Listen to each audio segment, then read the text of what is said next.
লম্বা লম্বা কথা বলেন, আবার আমার জায়গার উপর দিয়ে হাইরা যান, আমার জায়গার উপরে পোস্টার লাগান। আপনি যদি জিতে যান আপনাকে সেলিউট জানাবো। বিএনপি উদ্ধার করে, আত্মসাৎ করে না, এটা মাথায় রাখতে হবে আপনাদেরকে। যারা কথা বলেন বিএনপি চাঁদাবাজ দমন করে, চাঁদাবাজি করে না। আর আপনারা চাঁদাবাজি করেন, আপনাদের গাড়ি বাড়ি প্রমাণ। এখন 9 মাসের মধ্যে এত কিছু করে ফেললেন, আর আমাদের এত বছর বয়স হয়ে গেল, আমাদের চোখে টাটা কিভাবে আব্বাস সাহেব করলো, কিভাবে এটা করলো, কিভাবে সেটা করলো। অনেকে বলেন মির্জা আব্বাস সাহেব ব্যাংক করলো কিভাবে। মির্জা আব্বাস সাহেব ব্যাংকের মালিক কিভাবে হলো? তারা একটি গর্দবের দল। কারণ একটা ব্যাংকের মালিক হওয়া যায় না। বাংলাদেশে কেউ কোনো ব্যাংকের মালিক নয়। আমি একটা ব্যাংকে কিছুটা শেয়ার হোল্ডার, কিছুটা শেয়ার আছে। সেই সূত্রে একসময় ডাইরেক্টর ছিলাম, আমি ছিলাম না, আমার স্ত্রী ছিল, এখন আমার ছেলে ডাইরেক্টর। ব্যাংকের মালিক তো না রে ভাই, 2 বছর করে থাকবে না।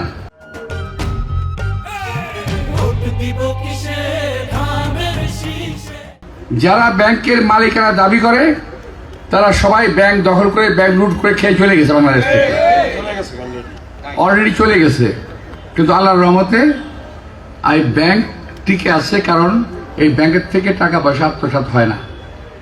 আমি থাকার কারণে আমরা পাহারা দিই জনগণের সম্পত্তি বরাবর, নতুন কিছু না। একটা জবাব আমাকে দিতেই হয়। উনি বলেন যে আমার যেখানে আমি থাকি ওখানে নাকি আমি উদ্বাস্ত। ভাই, এটা জবাব কি আপনারা দেবেন?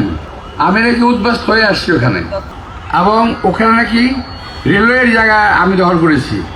আমি পরিষ্কারভাবে বলতে চাই মিডিয়ার সামনে, ক্যামেরার সামনে, লাখো লোকের সামনে, আমার জায়গায় রেলওয়ে আকার করে রেল লাইন করেছে, তারপরে কি বলে স্টেশন করেছে।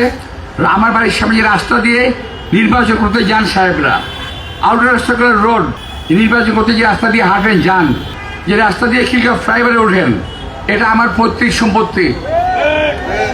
লম্বা লম্বা কথা বলেন, আবার আমার জায়গার উপর দিয়ে হাইরা যান, আমার জায়গার উপরে পোস্টার লাগান, আমার জায়গার উপরে লিফলেট লাগান, কি বলে রেখে ব্যানার লাগান, ফেস্টুন লাগান। আমি তো কিছু বলি নাই। আপনাদের ব্যানার ফেস্টুন আমি পাহারা দিয়ে রাখি যাতে কেউ না ভাঙে, কারণ ভাঙলে বলবেন যে আব্বাস সাহেব ভেঙে দিয়েছে। আব্বাস সাহেব অপকর্ম করে না, বরং আপনারা আমার লিফলেট ফেস্টুন ভাঙতেছেন। এই কাজগুলো করেন না। নির্বাচনে সুষ্ঠুভাবে হতে দেন। জনগণ অনেক কষ্ট করে ভোটের অধিকার আদায় করেছে। জনগণ যাতে ঈদের উৎসব নিয়ে ভোট সেন্টারে গিয়ে ভোট দিতে পারে, এই ব্যাপারে সাহায্য করেন। আপনি যদি জিতে যান আপনাকে সেলিউট জানাবো। আমি যদি জিতে যাই আপনারা আমাকে মারেন না মারেন আপনাদের ব্যাপার, আমাকে সেলিউট দিতে হবে না। কিন্তু আপনারা জিতলে আমি সেলিউট দেবো আপনাদেরকে।